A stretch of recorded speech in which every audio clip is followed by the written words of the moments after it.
Assalamualaikum warahmatullahi wabarakatuh. Hari ini saya akan bercerita tentang adab ataupun akhlak dalam menuntut ilmu. Sebagai penuntut ilmu ataupun sebagai pelajar, kita sepatutnya mempunyai adab dan akhlak untuk mendapatkan keberkatan ilmu itu sendiri. Baiklah, sebenarnya ulama salaf sangat menitik beratkan tentang masalah adab ini dan mengarahkan anak didiknya untuk mempelajari adab sebelum mempelajari suatu bidang ilmu. Imam Malik pernah berkata kepada salah seorang bangsa Quraisy, "Pelajarilah adab sebelum kamu mempelajari ilmu."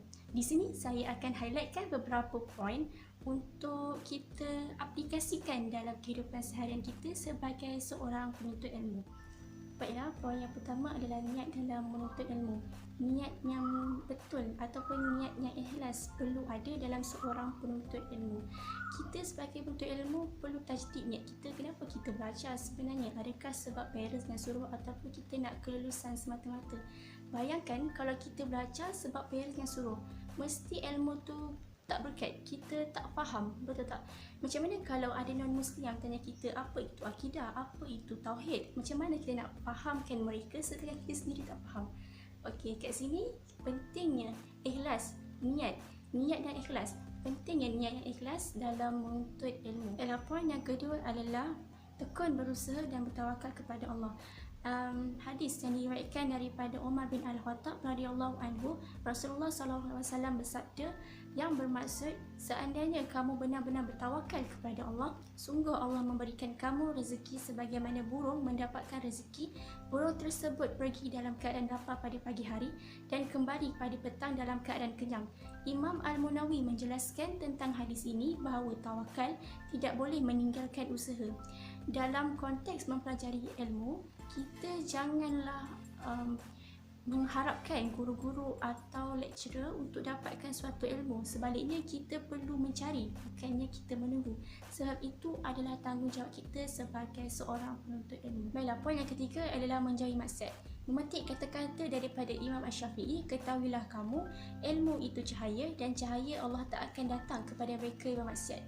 Maksiat dekat sini bukanlah tertumpu kepada konteks couple ataupun berzina semata-mata.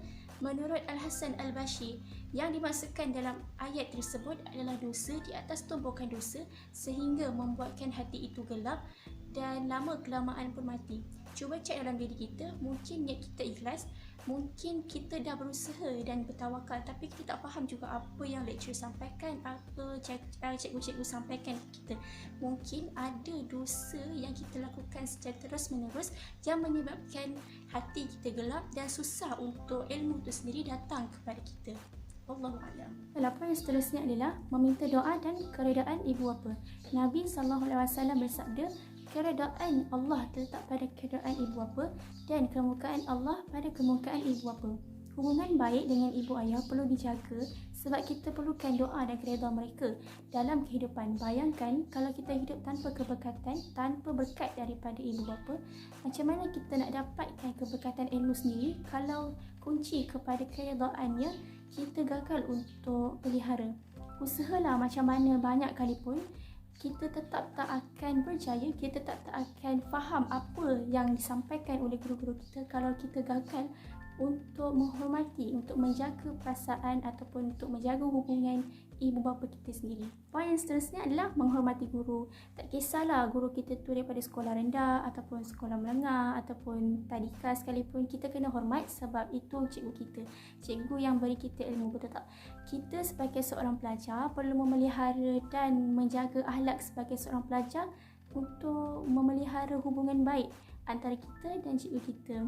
Banyak sebenarnya isu yang berkaitan dengan guru ni kalau kita tengok dekat social media, contohnya dekat Facebook ataupun Instagram, yang menjatuhkan martabat sebagai seorang guru.